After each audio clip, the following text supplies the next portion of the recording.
Our next presenter is Madeleine Peterson, and she will be speaking on preserving our bees. Let's welcome Madeleine, please. When talking about the bees, a lot of people know about colony collapse disorder. My family was actually affected by this issue as well. It occurred in around like 2006, 2007. Bee populations just vanished, as you can see in this uppermost picture. There's only a few bees, a lot of them are immature, and they leave behind larvae as well. In the picture kind of in the middle, they also leave behind a large storage of food, but most of the worker bees are completely gone. So it's basically an unnecessary hive, it just might as well be dead.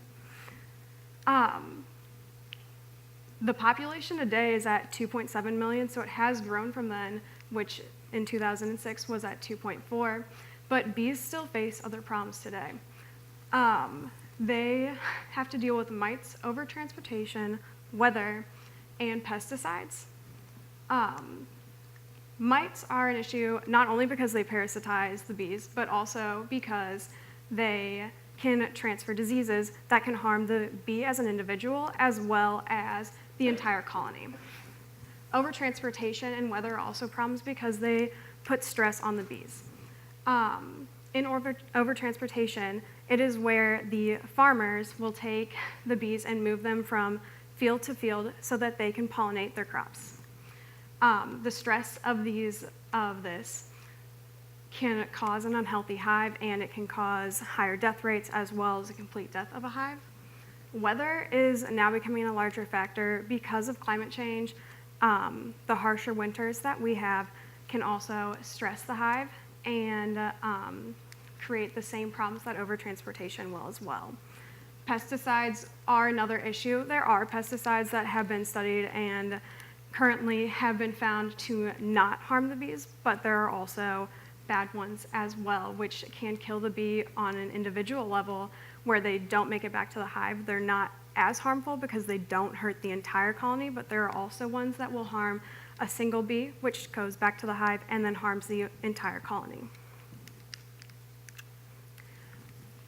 So I guess some people could think that bees aren't too significant, but I would like to paint you a picture of what a world without bees would look like.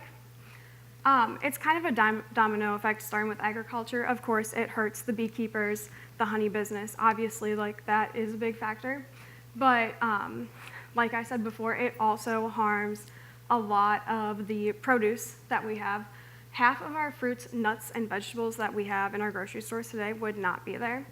Almonds are a big proponent of this. 1.4 million bees today are used in California just to pollinate the fields which almonds are grown in. This ultimately would affect our economy. Many people would be going out of business, obviously farms, but also places that use natural products where the honey and pollen or wax that the bees use would not be able to be produced, as well as any of the produce that the bees produce would also not be able to be used in natural products as well, which would create the job losses. Unfortunately, I made my presentation on Google, and it seems that a little bit has been cut off, but that's okay. It would also harm our health as well, not only because of job losses, which would cause an overall depression, but also a quite high spike in our cost of living from our lack of resources. But it would also harm us physically as well. Some of the products, oh, that did something. Sorry about that. Some of the products that wouldn't be harmed by this would be pigs and grains, which would create a diet of high carbs and high fats as well, which is not entirely healthy. So what can be done about this? It's basically careful consideration of all the factors that harm the bees. Bee colony location is important, not keeping them too close to a city, not because of pollution, not keeping them near places where harmful pesticides are being used. Also, the pesticides that we do use, make sure if they are using harmful ones, not to put them obviously on the plants that the bees are going to pollinate. Watch out for the overtransportation of bees, set a limit on how often and how much they can be transported from place to place. Also, that got cut off too. Be more proactive as an individual and as a society on climate change. Not only does that have benefits that I can't even talk about in 5 minutes, but just also, of course, on bees, it just has immense benefits that will help us all, and especially the bees.